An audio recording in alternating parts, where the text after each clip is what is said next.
आज से एक स्पेशल कैंपेन चलाया जा रहा है, मैं भी आम आदमी। देश भर में 26 तक 1 करोड़ मेंबर्स बनाने का टारगेट रखा गया है। आम आदमी party.org/join us, उस पे जाके फॉर्म भर सकते हैं। 07798220033 इस पे अपना नाम, अपना STD कोड और अपना विधानसभा का नाम लिख के आप SMS कर सकते हैं। मेंबरशिप कैंप या डोर टू डोर से बनेंगे, लेकिन उनका भी SMS के थ्रू ही मेंबरशिप दी जाएगी। वोटर ID फिलअप करके उस वेबसाइट के थ्रू एंट्री के द्वारा मेंबरशिप दी जाएगी। अपने फेसबुक के माध्यम से, SMS के माध्यम से या जितने भी माध्यम हो सकते हैं उन माध्यमों से प्रचारित किया जाए। नमस्कार, प्राइम टाइम में मैं कादम्बरी शर्मा हूं आपके साथ। आज आम आदमी पार्टी का कार्यकर्ताओं को जोड़ने का अभियान शुरू हो गया, वोटरों को जोड़ने का अभियान शुरू हो गया। दिल्ली विधानसभा चुनावों में मिली सफलता के बाद कई जाने पहचाने नाम आपसे जुड़े हैं, लेकिन अब जो रणनीति बनाई जा रही है, अपनाई जा रही है, वो है ज्यादा से ज्यादा लोगों को जोड़ने की। इसलिए मिस्ड कॉल, निःशुल्क सदस्यता और 100 करोड़ डोनेशन। ज्यादा से ज्यादा लोकसभा सीटों पर चुनाव लड़ने के लिए हरियाणा, महाराष्ट्र, उत्तर प्रदेश, बिहार ऐसे राज्यों पर खास नजर है, लेकिन ऐसा नहीं है कि बाकी पार्टियां चुप बैठी हैं। पहले आपको कुछ न मानने वाले अब इससे बेहद सतर्क हैं। दिल्ली में नुकसान कांग्रेस का भी हुआ है, बीजेपी का भी। सबसे ज्यादा सीटें जीतने वाली बीजेपी आज विपक्ष में बैठी है। इसलिए जहां राहुल गांधी आपसे सीखने और पार्टी में बदलाव की बात कर रहे हैं, बीजेपी वोट एक नोट की बात कर रही है। लोगों के दिल दिमाग समझने की कोशिश हर पार्टी कर रही है। जहां आपको लगता है कि लोगों की नब्ज उसकी पकड़ में है, बाकी पार्टियों के मुताबिक उन्हें इसके लिए फिर से मेहनत करनी होगी। पहले जहां बीजेपी राहुल गांधी को नरेंद्र मोदी के मुकाबले में भी नहीं मान रही थी, क्या आज वो केजरीवाल का फैक्टर साथ लेकर नहीं चल रही? क्या आपके एक एक कदम पर नजर नहीं रखी जा रही? लेकिन ये सोचना गलत होगा कि आम आदमी पार्टी कोई अंदाजा नहीं है और वो गलतियां नहीं करेगी। लेकिन इन सब चीजों के बावजूद ये जरूर है कि अब सभी पार्टियां सतर्क हैं, कुछ हद तक आत्ममंथन भी कर रही हैं, लेकिन ये साफ है कि हर पार्टी का लक्ष्य अभी 2014 चुनाव है। 4 महीने बाकी हैं और बाकी बदलावों से, अच्छे बुरे से तो बाद में भी निपटा जा सकता है। तो क्या आपने कोई खौफ का माहौल बना दिया है? करेंगे इसी पर चर्चा अपने खास मेहमानों से, लेकिन पहले देखते हैं ये रिपोर्ट। दिल्ली, यूपी, चंडीगढ़, भोपाल, देश भर में आम आदमी पार्टी का अभियान जारी है। हम इस वक्त पंचकुला में हैं और हम देख सकते हैं कि जो मेंबरशिप ड्राइव है वो चल रही है। इस तरीके से जो वॉलंटियर्स हैं वो घर घर जाकर के और कॉलेजेस में जाकर के और अलग अलग मार्केट्स में जाकर के इस तरह की मेंबरशिप ड्राइव चला रहे हैं, मेंबर्स बना रहे हैं। अभी भोपाल की बात करें तो 20,000 मेंबर्स है आम आदमी पार्टी के, ये लोगों का यहाँ पे दावा है। और पूरे मध्य प्रदेश में अभी तक की जो मेंबरशिप है वो करीब 2.5 लाख पहुंच चुकी है। जो मेंबरशिप ड्राइव आज से शुरू हुआ है 26 तारीख तक, उसके बाद उम्मीद कर रही है कि पार्टी कम से कम 7.5 लाख मेंबर्स पूरे मध्य प्रदेश में उनके पास बन जाएंगे, जिससे लोकसभा में वो एक करिश्मा जरूर कर पाएंगे, ये उनकी उम्मीद है। मैं भी आम आदमी नाम से लोगों को अपने साथ जोड़ने की मुहिम आम आदमी पार्टी 26 जनवरी तक चलाएगी। लक्ष्य 1 करोड़ सदस्य बनाने का है। हाँ, निःशुल्क ही चलेगा, अब चलेगा निःशुल्क, लेकिन ये टारगेट रखा है कि 26 जनवरी तक 1 करोड़ मेंबर्स बनाने हैं और उसके बाद फिर और बढ़ाएंगे। सदस्यता के लिए आम आदमी पार्टी ने बहुत ही सरल रास्ता रखा है। एक नंबर दिया है जिस पर लोग मिस कॉल करके या SMS भेजकर पार्टी की सदस्यता हासिल कर सकते हैं। पार्टी की तरफ से उन्हें SMS के जरिए सूचना दी जाएगी। निःशुल्क विशेष सदस्यता अभियान 5 तरीकों से पूरे देश में चलेगा। पहला, वेबसाइट पर जाकर के सीधे मेंबर बन सकते हैं। दूसरा, 07798220033 पर SMS करके बन सकते हैं।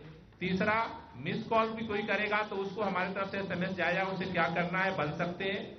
चौथा, मेंबरशिप कैंप या डोर टू डोर से बनेंगे, लेकिन उनका भी SMS के थ्रू ही मेंबरशिप दी जाएगी। और पांचवा, उनका वोटर ID, जिनके पास मोबाइल नंबर नहीं है, वोटर ID फिलअप करके उस वेबसाइट के थ्रू एंट्री के द्वारा मेंबरशिप दी जाएगी।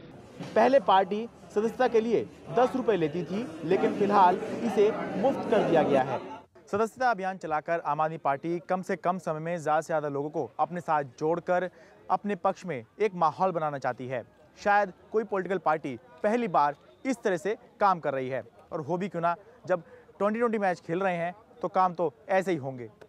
ब्यूरो रिपोर्ट और कौशाम्बी से कैमरा पर्सन सुशील लाठी के साथ मैं शरद शर्मा, NDTV इंडिया। और इस पर चर्चा करने के लिए हमारे साथ खास मेहमान हैं। आपको बता दें हमारे साथ मुख्तार अब्बास नकवी हैं, सांसद हैं बीजेपी के। हमारे साथ PL पूनिया हैं, नेता हैं कांग्रेस के। हमारे साथ दिलीप पांडे हैं, प्रवक्ता हैं आम आदमी पार्टी के। और स्टूडियो में नीरजा चौधरी हमारे साथ हैं, वरिष्ठ पत्रकार हैं। लखनऊ से हमारे साथ शरद प्रधान जुड़ रहे हैं। और सबसे पहला सवाल दिलीप मैं आपसे करना चाहती हूँ कि काफ़ी तेज़ी से जो कुछ भी हुआ, इवेंट्स जो हैं वो आपकी पार्टी कवर कर रही है। बहुत स्पीड बहुत ज़्यादा है। कई लोग कहते हैं कि जल्दी में गलती भी हो जाती है, लेकिन जैसे ही दिल्ली में सरकार बनाई, एक तुरंत आपने निर्णय किया कि लोकसभा चुनावों में ज़्यादा से ज़्यादा सीटों पर चुनाव लड़ेंगे। 1 करोड़ का टारगेट है 26 तारीख तक। आपको लगता है कि 26 तारीख तक 1 करोड़ का टारगेट जो है वो पूरा होगा, नहीं होगा, या फिर उस लेवल पर आ जाएगा जो आपका सपोर्ट बेस है, जो कभी बीजेपी या किसी भी बहुत पॉपुलर पार्टी के काडर के बराबर हो? देखिए, आपको तो पता है काम, दूरी और समय, इन तीनों में किस तरह का संबंध होता है। बहुत कम वक्त में हमें पिछला चुनाव लड़ना पड़ा था। हमें वो सारे काम 1 साल के अंदर करने थे जो कुछ पार्टियों ने 127 और कुछ पार्टियों ने 35-37 सालों में किए। और अब जबकि हम लोकसभा चुनाव में उतर रहे हैं तो वैसी एक बड़ी चुनौती हमारे पास भी है।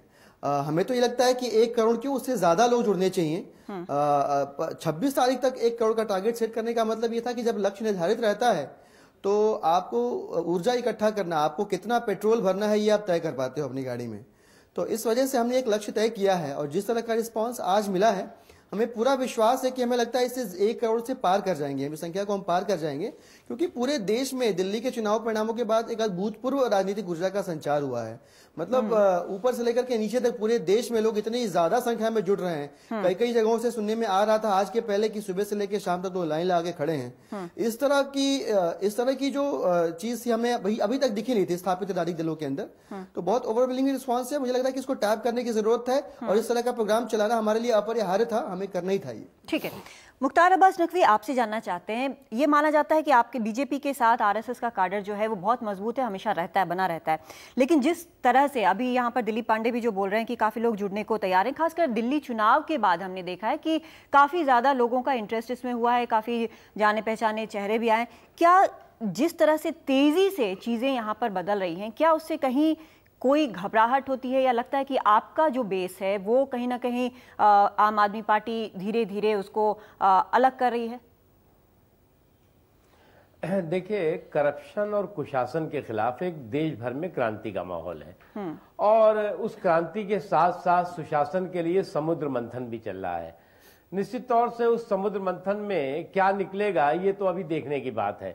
लेकिन जो बड़े बड़े वायदे, बड़े बड़े इरादे और बहुत बड़े बड़े सपनों के सौदागर इस देश में सामने आए हैं, उनको जो है वो अभी अपने आप को जो है प्रूव करना बाकी है। बिल्कुल। एक और बहुत महत्वपूर्ण चीज है, एक महत्वपूर्ण चीज ये है कि राजनीतिक पार्टियां देश में बहुत सी रही हैं। हम बहुत बड़े बड़े मॉरल ग्राउंड के साथ सामने आ रहे हैं, तो इस देश में ऐसा कोई अजूबा नहीं हो रहा है। अगर आज जो है वो जनता की अदालतें लग रही, तो राजनाथ सिंह जी वो पहले मुख्यमंत्री हैं उत्तर प्रदेश के जिन्होंने की जनता की अदालतें लगाई और लगा करके जो है वो किसानों की अदालतें, व्यापारियों की अदालतें, नौजवानों की अदालतें, छात्रों की अदालतें, और वो लगा करके उनसे बात करते थे, बात करके उसके आधार पर जो है वो फैसले करते थे। शिवराज सिंह चौहान जी, रमन सिंह जी, ये एक लंबी श्रृंखला है और सादगी और ईमानदारी के साथ काम हो,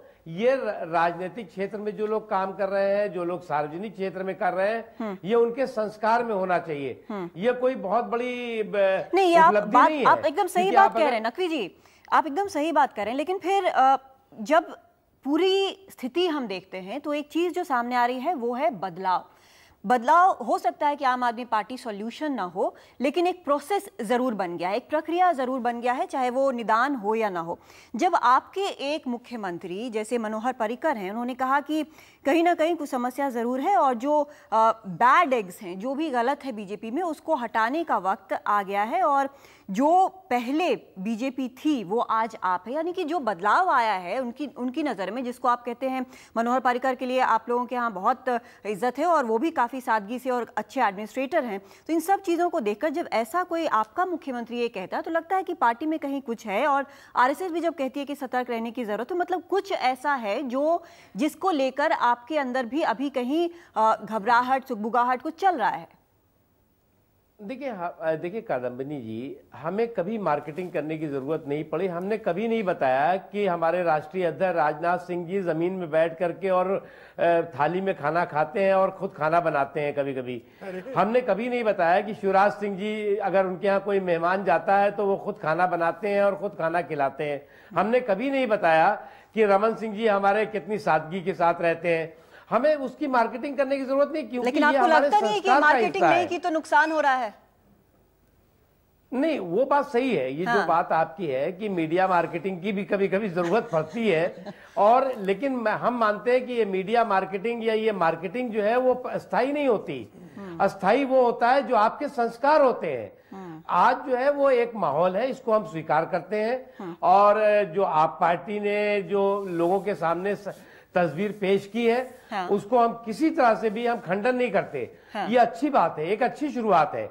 और इस अच्छी शुरुआत को हम मानते हैं कि देश की राजनीतिक दिशा को और राजनीतिक माहौल को बदलने में एक महत्वपूर्ण भूमिका निभाएगी। नकवी जी, आपसे एक और कनेक्टेड सवाल मैंने पूछा कि इसको लेकर क्या कहीं घबराहट भी है, क्योंकि जब दिल्ली में विजय गोयल ये कहते हैं कि बीजेपी की कमिटीज बनेंगी और वो आम आदमी पार्टी के वॉलंटियर्स के पीछे पीछे घूमेंगी, उन पर नजर रखेंगी, तो क्या हम माने कि क्या नजर क्यों रखी जा रही है?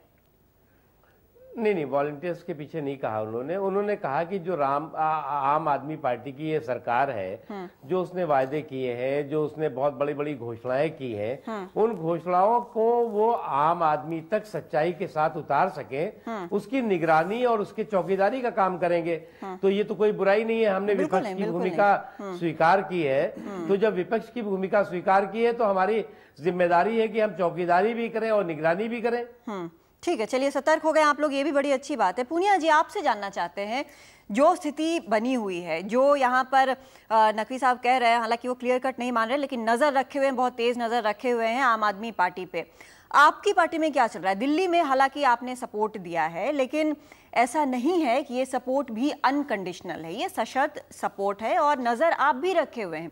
शायद यही वजह है कि जो चीज़ बार बार राहुल गांधी कहते रहे, जिनको आप अपने कह रहे हैं कि वो भविष्य हैं कांग्रेस का, वो बार बार जिस ऑर्गेनाइजेशन में बदलाव की बात करते रहे, वो बदलाव बोलते बोलते तब होने की स्थिति आ रही है जब आम आदमी पार्टी का ऐसा परफॉर्मेंस हुआ है कि सब जो एस्टैब्लिश्ड पार्टीज हैं, स्थापित पार्टियां हैं, वो कहीं ना कहीं हिली हुई नजर आ रही हैं।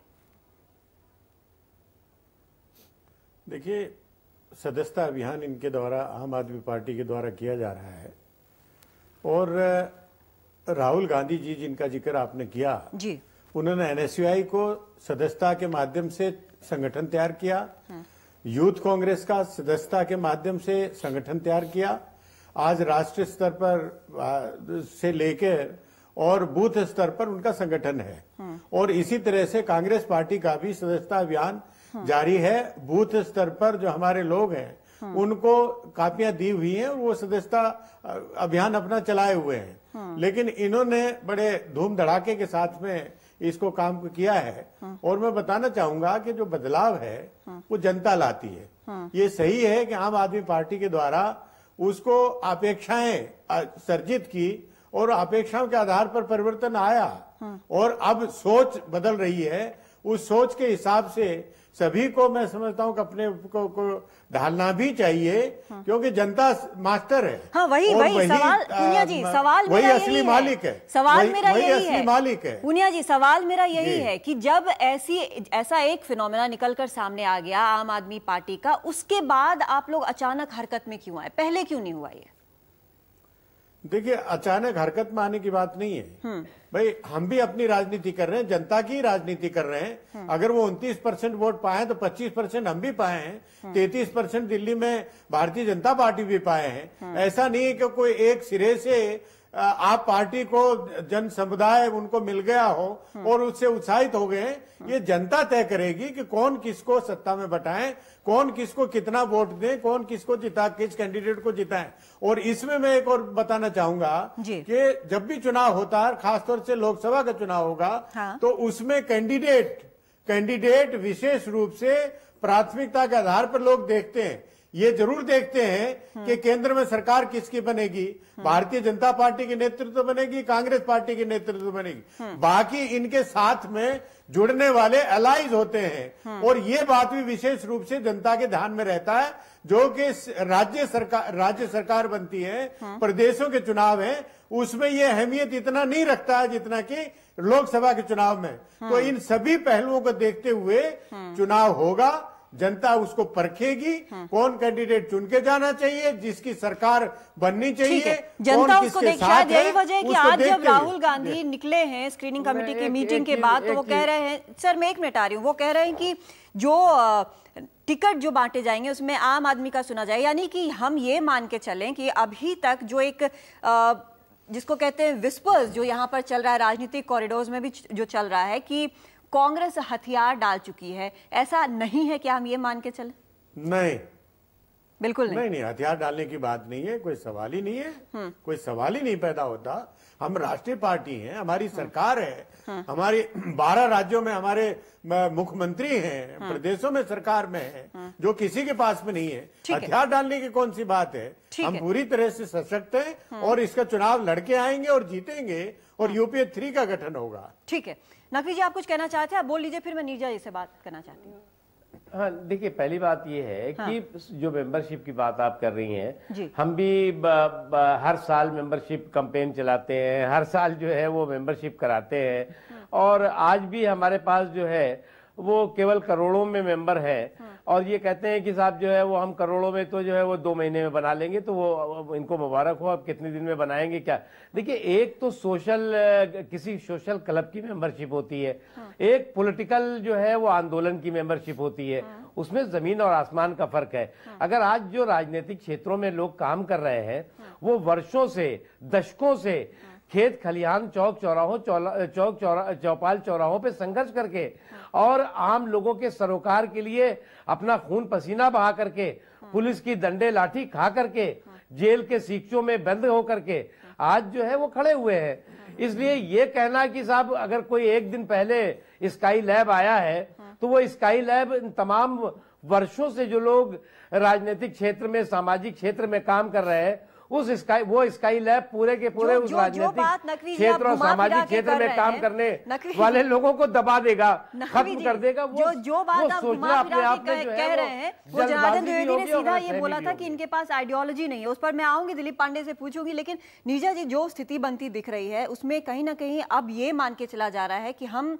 ओपनली इनको डिस्काउंट नहीं करेंगे, यानी कि इनको अलग थलग करके या नाचीज मानकर नहीं चलेंगे। इन पर नजर रखना है, इनको ठीक से ऑब्जर्व करना है, क्या कर रहे हैं क्या नहीं कर रहे हैं, अपनी गलतियां सुधारनी है। लेकिन ये भी होप है, जो मैं सबकी बातें सुन रही हूँ, ये उम्मीद है कि विधानसभा और लोकसभा के चुनाव बहुत ज़्यादा अलग होते हैं, इसलिए रिजल्ट्स अलग होंगे। शायद इसमें कहीं ना कहीं थोड़ा सा सच भी है, क्योंकि जब दिल्ली विधानसभा का चुनाव हो रहा था तो कई लोगों से जिनसे मैंने बात किया, वोटर्स से, वो ये कह रहे थे कि दिल्ली में हम आम आदमी पार्टी को वोट देंगे, लेकिन इस लोकसभा चुनाव में हम इस पार्टी को या इस पार्टी को हम वोट देंगे।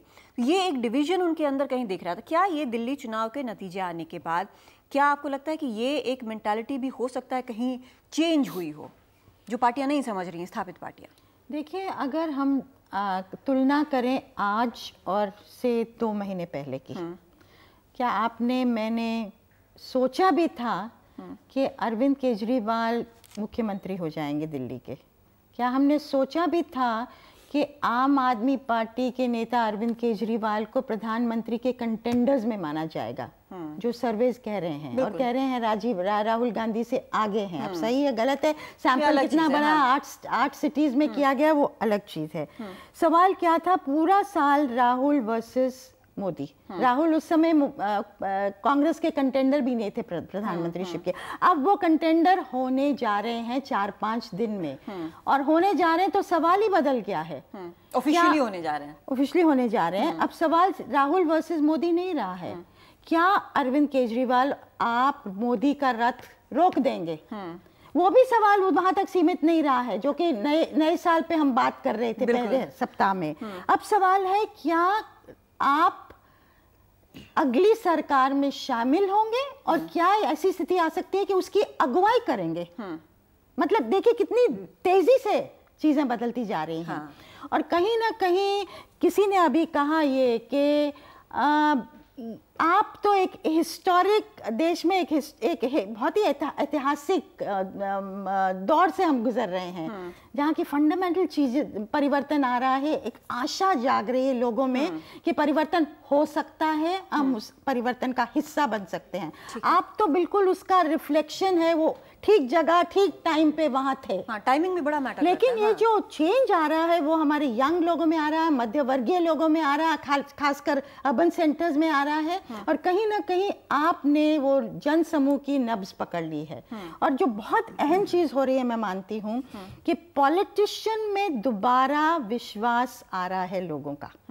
वो एक पॉलिटिकल सिस्टम में, हाँ, हमारी डेमोक्रेसी में, लिबरल डेमोक्रेसी में, और पॉलिटिशियन एक जिसमें लोग थू करते थे हर पार्टी के, आज अगर ट्रस्ट आ जाता है वापस, तो ये बहुत बहुत बड़ी उपलब्धि होगी हमारी डेमोक्रेसी। लेकिन ट्रस्ट तो वो अपने जरिए आ रहा है ना, कि हम इसमें पार्टिसिपेट कर सकते हैं, इसलिए हम इसमें ट्रस्ट कर सकते हैं। लेकिन उनकी जीत से जो साबित हुआ है, मान लीजिए जीत नहीं होती तो लोग। नीरजा जी, मैं आपसे सहमत नहीं हूँ। एक बात मैं आपको बीच में टोक के कहना हाँ, बिल्कुल बोलिए। नीरजा जी, आप ये कह रही हैं कि आज देश की राजनीति में, देश के लोकतंत्र में, देश के राजनेताओं पे विश्वास हो रहा है केवल एक पार्टी की वजह से।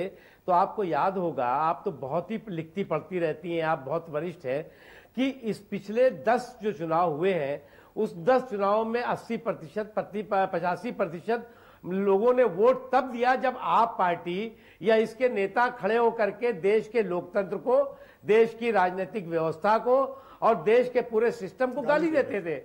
तब देश के लोगों ने 80%, 85% अपने मताधिकार का इस्तेमाल करके और ये देश को बताया कि आज भी देश की जनता लोकतंत्र पे भी विश्वास करती है, देश की राजनीतिक व्यवस्था पर भी विश्वास करती है। नहीं, मैं जो कहना चाह रही हूँ नकवी साहब, ये गलत है। नहीं नकवी साहब, जो मैं कह रही हूँ कि जो मनी पार, मसल पार, क्रिमिनलाइजेशन, हमारी डेमोक्रेसी का नॉन फंक्शनिंग पार्लियामेंट जो कि पिछले सालों में हमने देखा है, उसके बावजूद विद इन द सिस्टम एक करेक्टिव आ सकता है, जो जिसमें हम भी हिस्सा हो सकते हैं।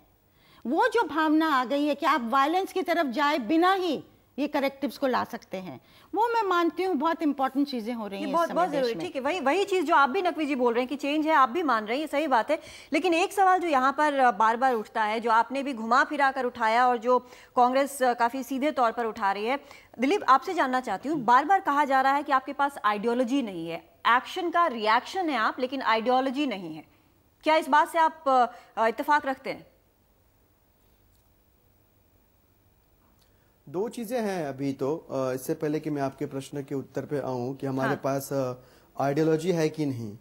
अभी पुनिया साहब कह रहे थे, नकवी साहब भी लगभग वैसी ही बात कह रहे थे कि ये कौन सा बड़ा काम कर रहे हैं, हमने भी कुछ 1 करोड़ मेंबर्स बनाए हैं, हमने भी जनता दरबार लगाए हैं, हमारे मंत्रियों ने भी ऐसे किया, हमारे मंत्रियों ने भी वैसे किया है। मुझे लगता है कि ये आश्चर्यचकित हूं मैं कि वो क्यों नहीं समझ पा रहे कि इसमें इस प्रश्न का उत्तर भी छिपा हुआ है कि किसी एक काम को करने के लिए अगर एक पार्टी को 127 साल लगते हैं और एक दूसरी पार्टी को 36-37 साल लगते हैं और एक पार्टी वही काम 1 साल में करती है या कुछ महीनों में करती है, तो शायद ये वही वजह है कि ये पार्टी चर्चा में है और इस पार्टी इस समय बार बार जो है राजनीतिक विमर्श के केंद्र में कहीं ना कहीं आ रही है। यही वजह है, ये समझना चाहिए। इसमें डिसएग्री करने का कोई सवाल नहीं पैदा होता, पर वो डिसएग्री कर सकते हैं क्योंकि वो स्थापित राजनीतिक दल का हिस्सा है। अब मैं आपके विषय पे आता हूं, आपके प्रश्न पे आता हूं। आपने कहा कि हमारे पास आइडियोलॉजी नहीं है। आप बहुत संक्षेप में आइडियोलॉजी को समझ सकती हैं कि भारतीय जनता पार्टी कहती है कि कांग्रेस मुक्त भारत, अगर कांग्रेस का इतिहास उठा के देखें तो भ्रष्टाचार युक्त भारत, और हम कहते हैं भ्रष्टाचार मुक्त भारत। तो बाकी की दो पार्टियां क्या कह रही हैं आप समझ सकती हैं कि वो किस तरह से किसको हटाने की कोशिश कर रही हैं, और हम क्या कह रहे हैं। हमारी लड़ाई किसी चेहरे से नहीं है, हमारी लड़ाई किसी पार्टी से नहीं है, हमारी लड़ाई एक भ्रष्ट व्यवस्था से है। उसके खिलाफ हम एक ईमानदार व्यवस्था को स्थापित करने की ईमानदार कोशिश कर रहे हैं और ईमानदार कोशिश सफल हो रही है क्योंकि ऊपर वाला भी साथ दे रहा है, नीचे वाला साथ दे रहा है। तो साफ गोई से इस बात को स्वीकार करने में मुझे लगता है कि किसी भी देशभक्त को ऐतराज नहीं होना चाहिए। उसकी शुरुआत दिल्ली से हुई है और ऊर्जा देश तक पहुंच रही है। एक मिनट, अगर आपकी बात मैं समझ रही हूँ, आपकी बात अगर मैं क्लियरली समझ रही हूँ, तो इसका क्या मतलब ये है कि भ्रष्टाचार हटाओ आपकी आइडियोलॉजी है, उसके आगे पीछे? कादम्बिनी जी, अगर आप स्पेसिफिक हो रही हैं कि देश के कितने सारे नेशनल इंपॉर्टेंस के मुद्दे हैं और अगर आप ये अपेक्षा रखते हैं कि उन सारे मुद्दों पे इस डिबेट में बातचीत हो जाएगी तो वो असंभव है। मैं मोटा-मोटा 50,000 से बताने का प्रयास कर रहा था। उंगलियां उठती हैं जब कांग्रेस या बीजेपी कहते हैं कि इनके पास कोई आइडियोलॉजी नहीं है, तब आपका क्या जवाब होगा? कादम्बिनी जी, कादम्बिनी जी, ऑर्गेनाइजेशंस होते हैं ना, तो उनके वीएमबी स्टेटमेंट्स होते हैं, विजन स्टेटमेंट, मिशन स्टेटमेंट्स होते हैं और उस एक लाइन में यह कहने का प्रयास किया जाता है कि व्हाट वी स्टैंड फॉर।